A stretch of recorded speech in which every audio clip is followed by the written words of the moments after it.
성령에 대한 논쟁 언제쯤이나 끝날까요? 제가 생각할 때 이 성령에 대한 논쟁은 예수님 오시면 끝날 것 같아요. 왜냐하면 성령에 대한 체험, 성령에 대한 생각들이 모두 다 각기 다르니까. 이게 특별히 성령에 대한 은혜를 받는 이 은혜와 체험은요, 굉장히 주관적이거든요. 각자가 전부 다 달라서 이 성령에 대한 논쟁은 예수님 오셔야 끝나지 않겠나라는 그런 생각을 해봅니다. 사도행전에서 일어났던 수없이 많은 기적과 역사들이 있었지요. 이 기적과 역사는 사도행전 때만 있었던 것인가, 아니면 지금도 계속되어지는가? 이 논쟁 한국교회가 지금도 하고 있거든요.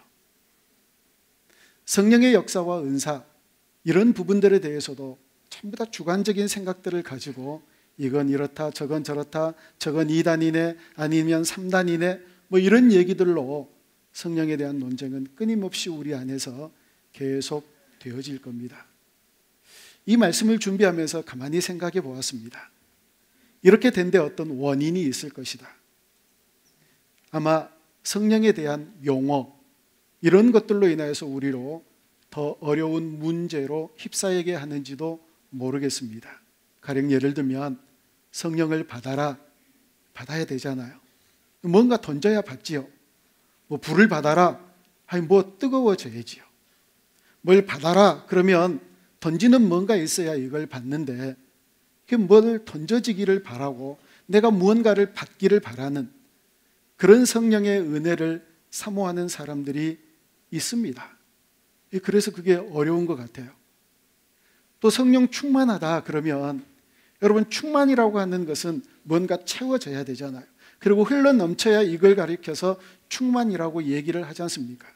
그러니까 어떤 물질인가가 뭔가가 막 채워져야 된다는 이런 생각을 하기 때문에 성령에 대한 이런 논쟁들은 끊임없이 우리 안에서 계속 되어지고 있을런지도 모를 일이라는 겁니다. 여러분, 성령 충만이란 뭘까요? 성령 충만이란 어떤 물질이 채워지고 성령을 받는다, 이것은 무엇인가 던지면, 누군가가 무엇인가를 던지면 그걸 받는 게 성령이 아니라, 성령 충만이란 여러분 알고 있어야 되거든요. 얘기하고 또 얘기하고 물어도 대답을 잘 못하세요. 성령 충만이란 뭘까요? 성령 충만이란 예수 그리스도께서 내 안에 충만히 거하신다는 겁니다.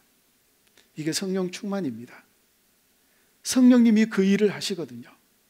예수를 모르는 자들에게 예수를 알게 하고, 예수의 생명이 없는 자들에게 예수의 생명을 심어주고, 예수님을 닮아가지 않는 사람들에게 예수님을 닮아가도록 역사하시는 분이 바로 성령님이시거든요. 성령님의 모든 사역은 예수 그리스도에게 초점이 맞춰져 있기 때문에 그렇습니다. 성령 충만이란 예수 그리스도로 내 안에 충만히 거한다는 얘기입니다. 그런데 이 용어의 문제가 아마 있어서 이런 논쟁들은 끊임없이 우리 안에서 계속 되어지지 않나, 그런 생각이 들더라고요. 구체적으로 문제를 한 두 가지 이렇게 살펴보았으면 좋겠습니다. 자, 여러분, 우리가 성령 충만을 구합니다. 그렇지요? 정말 예수를 제대로 믿고 싶은 사람들은 정말 성령 충만한 그런 인생을 살아가고 싶습니다. 그래서 주님, 내게도 성령 충만함을 허락해 주십시오. 아무리 그렇게 구해도 우리 주님이 안 주신대요. 여러분, 정말 그런가요? 성경이 성령 충만함을 구할 때 어떻게 하신다라고 얘기를 했는지 찾아봅니다. 누가복음 12장 9절 말씀을 우리 함께 보겠습니다. 9절부터 13절 말씀까지 우리 같이 읽어볼까요? 시작. 내가 또 너희에게 이르노니 구하라 그러면 너희에게 주실 것이요, 찾으라 그러면 찾아낼 것이요, 문을 두드리라 그러면 너희에게 열릴 것이니, 구하는 이마다 받을 것이요, 찾는 이는 찾아낼 것이요, 두드리는 이에게는 열릴 것이니라. 너희 중에 아버지 된 자로서 누가 아들이 생선을 하는데 생선 대신에 뱀을 주며 알을 달라 하는데 전갈을 주겠느냐? 너희가 악할지라도 좋은 것을 자식에게 줄 줄 알거든 하물며 너희 하늘 아버지께서 구하는 자에게 성령을 주시지 않겠느냐 하시니라. 아멘.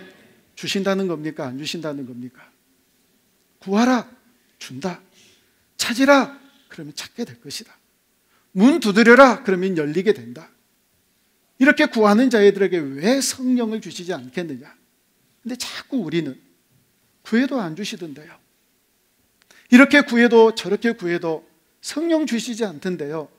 이게 이제 하나님과 우리와 차이가 거기에 있다는 거예요. 어떤 차이냐면 우리는 구해도 안 주신다는 거고 하나님의 입장에서는 어떤 생각들을 가지고 계시느냐면 그게 구하는 거야? 너 정말 성령 충만함을 원해? 아니, 원한다며 어떻게 그렇게 구할 수 있어? 그건 원하는 거 아니야. 가만히 우리가 성령 충만함을 구하는 걸 하나님께서 들어보시니까 이게 야 정말 있어야 되겠구나. 정말 저렇게 절절히 구하는데 내가 정말 성령 충만함으로 역사해야 되겠구나. 이런 생각을 하시는 게 아니라 찔끔찔끔 생각날 때마다 구하는 걸 보시면서 주면은 좋고 안 주면은 뭐 할 수 없지 뭐. 이런 식으로 구하고 있는 우리의 모습을 바라보시면서 그건 구하는 게 아니야. 원하는 사람은 그렇게 구하지 않아. 이게 하나님의 입장이라는 거예요. 그러니까 우리의 입장과 하나님의 입장이 다른 게 문제라는 거지요. 암에 걸린 환자가 기도를 어떻게 할까요? 여러분 어떻게 기도하지요? 그냥 생각날 때마다 기도할까요? 그러겠지요. 그 이전에는 전혀 생각하지 않았는데 암이 몸속에 있다고 하는 소식을 들으니까 이제 얼마나 생각이 나겠어요. 전보다 10배, 100배는 더 기도할 거예요. 찔끔찔끔 기도할까요? 기도의 시간만 나가서 기도할까요? 그렇게 기도한 환자 있으면 한번 나와보시라고 그래요. 어떻게 그렇게 기도하지요? 암에 한번 걸려보면 어떤 기도를 할까요? 축자사자 기도할 거예요. 이 대출이 이루어지지 않으면 사업이 망하는데 기도를 어떻게 할까요? 내 자녀의 성공과 내 자녀의 시험을 앞두고 부모들이 어떻게 기도할까요? 그 자신들은 어떻게 기도할까요? 뭐 하나님 주시면 주고 말면 말고 주시면 감사하게 받고 안 주시면 말지 뭐 이런 기도 하나요? 그렇지 않잖아요. 하나님께서 보시기에 성령 충만을 그렇게 구하고 있는 게 문제라는 거예요. 우리가 성령 충만함을 어떻게 구해야 될까요? 축사사사 구해야지요. 밤낮으로 구해야지요. 그러는 자들에게 성령을 주시겠다고 약속하셨으면 하나님께서 분명하게 성령 충만함으로 역사하실 줄로 믿습니다. 하나님이 쟤 지금 뭐 한대냐 하고 물어보면 보나마나요 쟤 지금 성령 구해요. 성령 충만함을 위해서 기도해요. 아니 그 정도는 되어야지요. 쟤 도대체 뭐 하느냐? 그럼 물어볼 필요가 없는 거예요. 가서 자세히 볼 필요가 없는 거예요. 쟤요 무릎 꿇기만 하면 성령 충만함을 구해요. 어디를 가든지 성령 충만함을 구해요. 야 도무지 귀찮아서 못 살겠다. 그래 내가 성령 충만하게 해줄게. 아니 이 정도는 되어야지요. 그런데 찔끔찔끔 구하면서 왜 주님 안 주시는 거예요? 이런 오해가 있다고요. 자 여러분 성령 충만하기를 원하십니까? 원하시죠? 축자사자 구해보세요. 구하는 자에게 성령을 주시지 않겠느냐? 하물며 너희 아버지께서 구하는 자에게 성령을 주시지 않겠느냐 말씀하셨으면 우리가 간절하게 성령을 사모하고 구할 때 하나님께서 반드시 말씀하시는 대로 약속된 성령을 우리에게 충만하게 허락해 주실 줄로 믿습니다. 두 번째 오해가 있습니다. 성령 충만함이란 아까도 말씀드렸잖아요. 예수님께서 우리 안에 충만하게 거하신 것이다. 그런데 대부분 많은 그리스도인들이 성령에 대한 생각을 할 때 어디에 우리의 초점이 모아지느냐면 성령의 은사에 모아져 있어요. 은사란 뭐지요? 선물이잖아요. 선물 안 좋아하시는 분 계신가요? 아니 아기 때부터 선물을 얼마나 우리가 좋아하면서 인생을 살았나요? 선물, 그러니까 이게 너무 좋은 거예요. 성령, 그러면 전부 다 이 은사에 우리의 모든 초점이 모아져 있는 겁니다.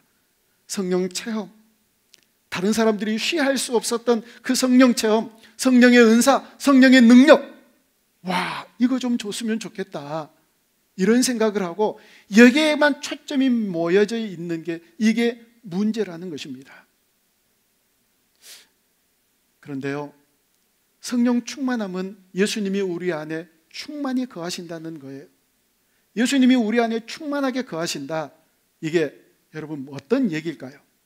충만한 것과 충만하지 않는 것의 차이는 도대체 뭐지요? 예수님이 발만 들어와 있으면 충만하지 않는 거고, 예수님이 한 몸통 반쯤 들어와 있으면 충만한 거고, 뭐 그런 건가요? 충만한 것과 충만하지 않는다는 건요, 예수님이 얼마만큼 나를 다스리실 수 있느냐, 아니 나를 다스리시도록 내 모든 인생을 우리 주님께 얼마만큼 내드렸느냐, 이것을 따라서 충만과 충만하지 않다는 것을 얘기를 하는 거거든요. 만약에 예수님께서 내 안에 오시긴 오셨는데, 내가 예수님을 믿기는 믿는데, 내가 예수님을 영접한 것 확실한데, 예수님이 내 안에 오셔서 한 10% 정도밖에 나를 주도할 수 없다, 그리고 전부 다 지 마음대로 한다, 그러면 그거 충만하지 않는 거예요, 여러분. 나를 온전히 주도하시고 통치하시고 다스리는 자리까지, 내 인생 주님이 마음대로 하십시오, 나는 이제 주인 아닙니다, 주님께서 내 주인이십니다, 나를 온전히 이끌어 달라고 기도하는 자리까지 나아가는 것이, 그게 충만한 것이거든요. 한번 생각해 보세요. 나는 몇 %지요? 주님이 나를 어느 정도 주도하고 이끌어 가시나요? 내 힘은 내 안에 얼마나 남아있나요? 나는 얼마나 내 주도형으로 인생을 살아가고 있나요? 아니면 주님이 주도하시는 대로 끌려가는 인생을 그렇게 살아가고 있나요? 이거 보면 안다고요. 그래서 예수님 충만하고 내 성령님이 내 안에 충만하다는 것은 굉장히 중요한 결단이에요. 아니, 주님이 내 안에 계신다는데요. 로마서 1장에 보면 이런 말씀이 기록되어져 있거든요. 예수 안 믿는 사람들을, 불신자들은요, 하나님을 그 마음에 두기를 싫어한대요. 하나님이 내 마음에 와 계시는 거 싫어한대요. 그러면 예수 믿는 사람들은요, 좋아하잖아요. 아니, 그러니까 예수 안 믿는 사람들, 불신자들이 하나님을 마음에 두기 싫어한다라고 그렇게 얘기를 했겠지요. 그러면 우리가 전부 다, 우리는 하나님이 내 마음 안에 들어와 계시기를 원하는 그런 사람이잖아요. 그렇게 원하는 사람들이 여기에 다 모여 있어요. 그래서 우리 주님께서 우리 안에 들어오셨으면 주님이 이렇게 물으셔요. 정말 내가 네 안에 거하기를 원하느냐?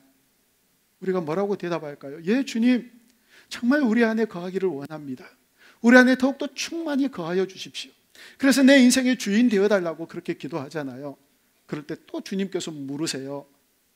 정말이냐?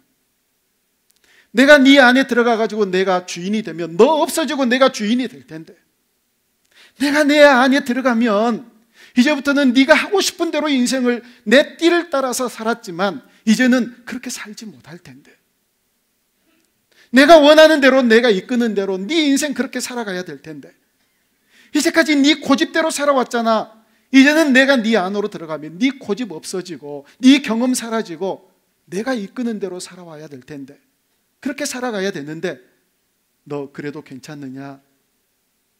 물으셔요. 아멘 할 수 있으시겠습니까? 우리 온누리교회 성도님들은 이 물음에 다 아멘하고 대답할 수 있는 그런 복된 자리까지 나아가는 그런 주님의 귀한 자녀들 되어줄 수 있기를 주님의 이름으로 축원합니다. 이게 얼마나 중요한지 모릅니다. 이게 얼마나 소중한 고백인지 모릅니다. 성령 충만하기를 간절히 원한다. 예수님이 내 안에 들어와 계시기를 원한다. 그래서 예수님이 내 인생의 주인 되기를 원한다. 이게요, 이 보통 고백이 아닌 거예요. 보통 고백이 아닙니다. 이런 고백이 있어야 되는데 성령 충만에 대해서 다른 오해들을 하고 있기 때문에, 그리고 예수님이 내 안에 충만히 거하시는 것이 그게 전부인데 다른 은사, 다른 능력, 다른 체험, 이걸 쫓으니까 그래요. 여러분, 왜 은사 주시는지 아세요? 왜 체험케 하는지 아세요? 왜 성령의 능력을 허락하는지 아세요? 예수님 경험하라고요. 예수님으로 충만해지라고요. 예수님 닮아가라고요. 제가 분명하게 선포합니다. 성령의 은사가 많은 분이 세상에 나가서 사는데 어쩌면 예수 믿는 사람이 저런데 그 사람 성령 충만한 사람 아니에요, 여러분. 우리는 대개 성령 충만을 은사가 가득한 사람, 무슨 체험을 했다라고 얘기를 하는 사람, 무슨 성령의 역사가 나타난다라고 그렇게 얘기를 하는 사람, 성령 충만하게 보거든요. 아니거든요. 아니에요. 이게 성령에 대한 논쟁에 불빛이 피웠던 그런 근거가 됐거든요. 아니, 성령 받았다며 왜 사람이 삶이 저래? 예수님을 닮아가는 건 아무것도 없는 거예요. 예수님의 인격을 닮아가지도 않고, 예수님 닮은 모습도 없고, 여기서 충돌하고 저기서 충돌하고, 여기서 싸움박질하고 저기서 싸움박질하고, 맨날 이렇게 하면서 무슨 은사를 받았다는 사람들이, 무슨 체험을 했다는 사람들이, 무슨 능력이 나타났다는 사람들이 이렇게 하니까 이제 성도들과 이 신학자들과 이런 것들이 헷갈리는 거예요.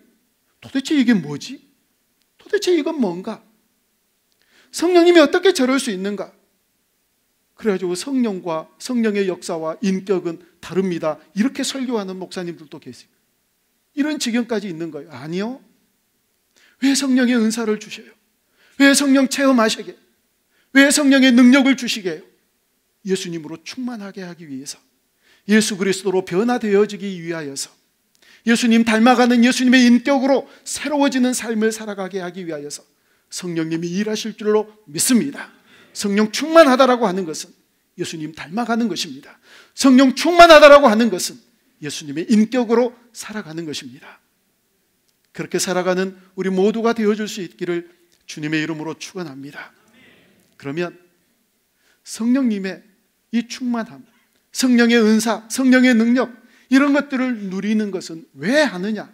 이게 이유가 중요하잖아요. 다른 게 아니라 성령님께서 우리에게 말씀하시고 성령님이 우리를 채근하실 때 그 말씀에 순종하기 위해서입니다. 성경에서 그렇게 얘기를 하고 있거든요. 자, 사도행전 5장 말씀을 우리 한번 같이 보겠습니다. 사도행전 5장 29절부터 32절까지 말씀입니다. 같이 읽습니다. 시작. 베드로와 사도들이 대답하여 이르되 사람보다 하나님께 순종하는 것이 마땅하니라.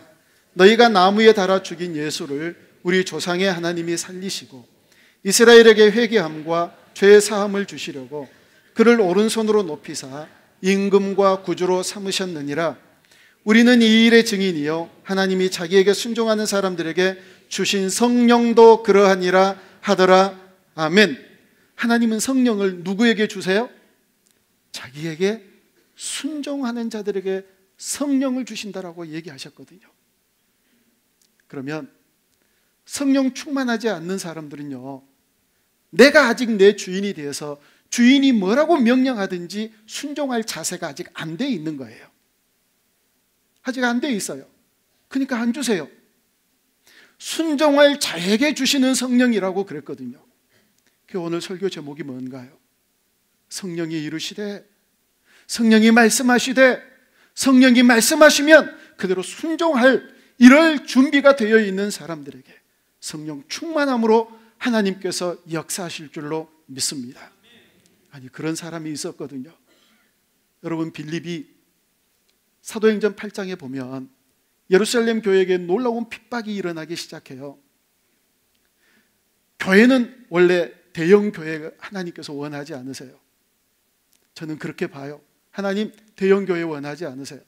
그래서 제가 2014년 1월 첫 주에 그런 설교를 했어요. 우리 교회에 더 모이기를 원합니다. 건강하게 흩어지기 위해서, 더 많이 복음 증거하는 그런 공동체 되어지기 위해서. 하나님은 그걸 분명하게 원하세요. 바벨탑 함께 모여 살자 하고 쌓았더니 하나님 흩으시잖아요. 허무시고, 노아 방주에서 나오자마자 생육하고 번성하고 땅에 충만하라 명령하시잖아요. 예루살렘 교회에 많은 사람들이 모여서 우리 조차 하니까, 아니 예루살렘과 사마리아와 땅 끝까지 이르러 내 증인 되라 하셨는데, 이 말씀 순종하지 않는 그 예루살렘 교회 하도 안 흩어지니까 폭탄 내려 떨어가지고 핍박을 잊게 해서 일부러 강제로 흩으시잖아요. 하나님은 그런 하나님이시거든요. 그래서 여기저기 흩어지기 시작했고, 그때로부터 이방에 수없이 많은 복음이 전파되기 시작했고, 그로 인하여서 우리가 복음 받은 거예요, 여러분. 얼마나 많은 강력한 복음의 역사들이 일어났는지 모릅니다. 예루살렘 교회를 흩음으로 그와 같은 역사가 일어났다는 거예요. 이때 빌립이 사마리아로 갔습니다. 얼마나 많은 복음 역사가 일어났는지 모릅니다. 그 역사를 한번 읽어봅니다. 사도행전 8장 5절부터 8절까지 말씀입니다. 시작. 빌립이 사마리아 성에 내려가 그리스도를 백성에게 전파하니 무리가 빌립의 말도 듣고 행하는 표적도 보고 한 마음으로 그가 하는 말을 따르더라. 많은 사람에게 붙었던 더러운 귀신들이 크게 소리를 지르며 나가고 또 많은 중풍병자와 못 걷는 사람이 나으니 그 성에 큰 기쁨이 있더라. 아멘. 사마리아 성이 난리가 난 거예요. 빌립이 복음을 전하는 것 때문에 이 복음을 받고 놀라운 복음 역사가, 예수 그리스도의 생명이 흐르는 역사들이 일어나기 시작합니다. 8절에서 뭐라고 그러나요? 그 성에 큰 기쁨이 있었대요. 자, 빌립이 목회 잘하고 있나요? 잘 못하고 있나요? 얼마나 잘하고 있는지 몰라요. 사마리아 성에 놀라운 역사들이 일어나기 시작했고, 복음의 역사, 구원의 역사가 일어났다면 이 세상의 어떤 역사보다 가장 위대한 역사거든요. 이런 역사가 일어나고 있었는데, 빌립이 그 사마리아 성에서 잘하고 있었는데, 주의 사자가 빌립에게 명령하는 명령을 다시 한번 봅니다. 8장 26절 말씀입니다. 시작. 주의 사자가 빌립에게 말하여 이르되 일어나서 남쪽으로 향하여 예루살렘에서 가사로 내려가는 길까지 가라 하니 그 길은 광야라. 아멘. 아니, 빌립 사마리아 성에서 빌립이 잘하고 있는데, 복음의 강력한 운동들이 일어나고 있는데, 하나님이 딱 보시니까 사마리아보다 더 수가 많은 어떤 도시가 있어서 그 도시로 빌립을 보내면 우리 정서에 얼마나 이해가 잘 돼요. 그죠? 빌립은 이제 이 정도 하고 더 큰 도시로 가서, 또 복음의 역사가 일어나면 또 더 큰 도시로 가서 막 이렇게 일을 하게 하면 이게 우리의 정서와 너무 맞는 거예요. 그런데 어디로 가라고요? 광야로 가래요. 광야예요, 광야. 여러분 같으면 가시겠습니까? 저 같아도 안 갈 것 같아요. 아니, 도대체 이게 무슨 얘기입니까? 이게 계산으로도 이게 계산이 안 되는 얘기예요. 상식적으로도 납득이 안 되는 얘기. 비합리적이고 비상식적이고 B자가 다 따라와도 될 얘기예요. 너무나도 비합리적이고 비상식적인 이 명령에 빌립이 어떻게 했을까요? 순종했어요. 순종합니다. 그리고 거기에서 에티오피아 내시를 만나고 그 내시를 통해서 아프리카의 복음을 여는 놀라운 역사가 그때로부터 시작됩니다. 우리가 모르는 거죠. 눈에 보이는 것만 보이니까, 계산만 하고 있으니까, 우리가 산수를 잘하니까 이건 도무지 안 되는 거니까 그걸 거부하고 그 명령에 순종하지 않았다면 아프리카의 복음이 어떻게 전해지게 됐을까요? 그런데 하나님이 아시고 명령하자 빌립은 그대로 순종했다는 겁니다. 빌립을 통해서 놀라운 역사가 계속해서 일어납니다. 여러분, 아까 읽었던 이 본문 말씀이 바로 그 얘기거든요. 사도행전을 보면 예루살렘 교회를 중심으로 해서 역사들이 펼쳐져요. 예루살렘 교회가 사도행전의 초창기에 나왔던 교회의 가장 중심되는 교회이거든요.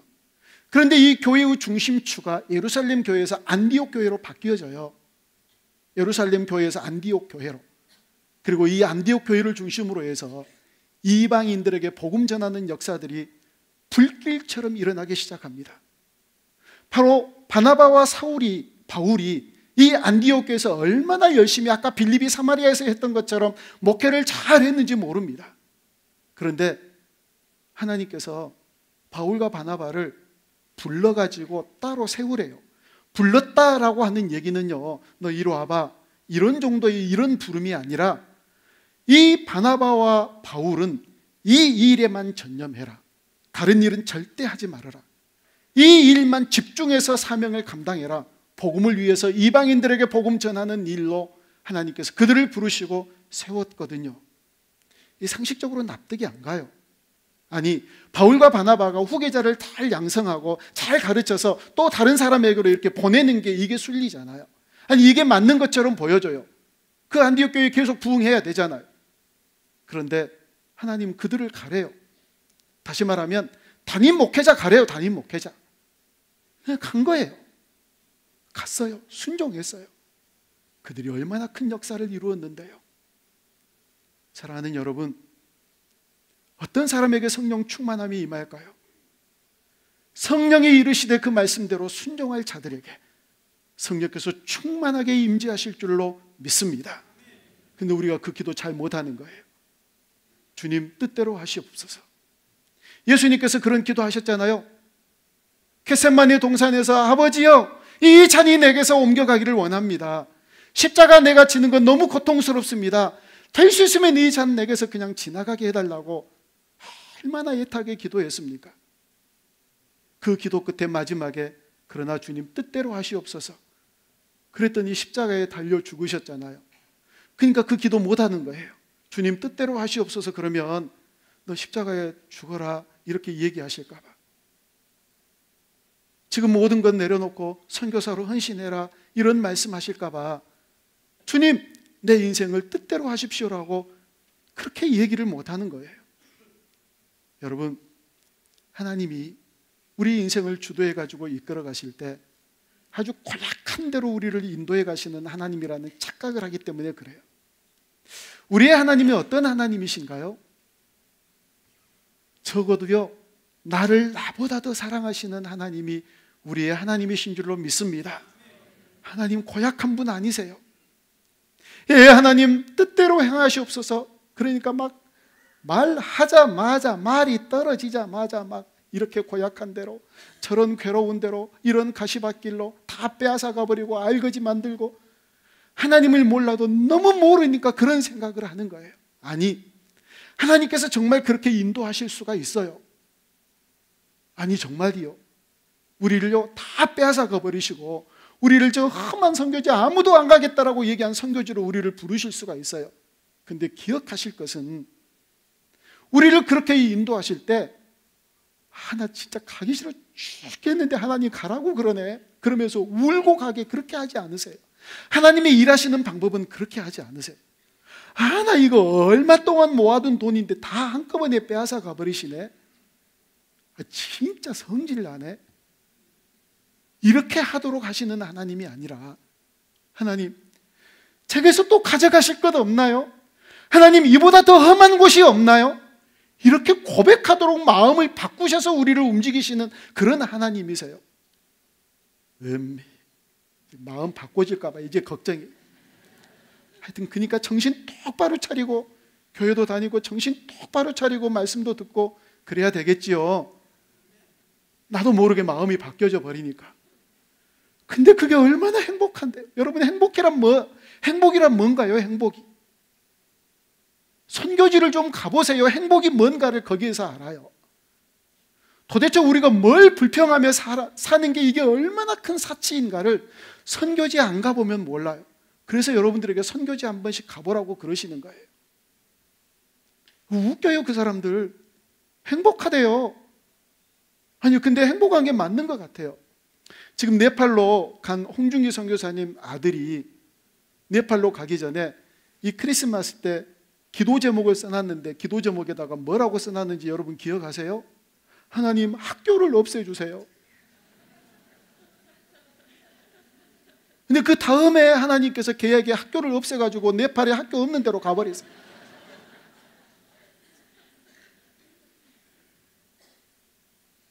걔들 학교를 안 다녀요. 얼마나 행복한지 몰라요. 우리 애들처럼 숙제해야 되고 학원 가야 되고 엄마 아빠한테 공부 이렇게 불쌍한 애들 아니에요 여러분. 아니 제가 물어봤다니까요. 물어봤어요. 너희들이 문명세계를 아느냐? 안 돼요. 다 뭘 보고 안 돼요. 그런데 이 생활이 행복하냐? 행복하대요. 그래서 제가요 그들을 보면서 정말 행복하겠다. 정말 행복하겠다. 행복이란 그런 거고요. 하나님께서 우리를 이끄실 때 그런 삶으로 이끌어 가세요. 아니 그리고 하나님이 우리에게 빼앗아 가실 때 혹시 하나님이 이렇게 딱 빼앗아 갈 계획을 딱 세워가지고 여러분들에게 결제 맡아서 그래 우리가 이거 괜찮습니다 하고 결제 맡아서 빼앗아 가시던가요? 여러분 우리가 산수를 좀 잘해야 돼요. 가령 좀 더 많이 벌고 싶은 거예요. 근데 100만 원을 늘 벌었는데 아이고 이달에는 200만 원을 벌었어요. 진짜 하나님 은혜지요. 하나님께서 놀랍게 우리를 축복해 주신 거예요. 근데 이 아들놈 시끼가 사고를 쳐가지고 500만 원이 나가버렸어요. 이제까지 사고 한 번도 안 치던 이 아들이. 그러면 그게 축복이에요? 안 축복이에요? 안 축복이에요. 산수 잘 하셔야 돼요.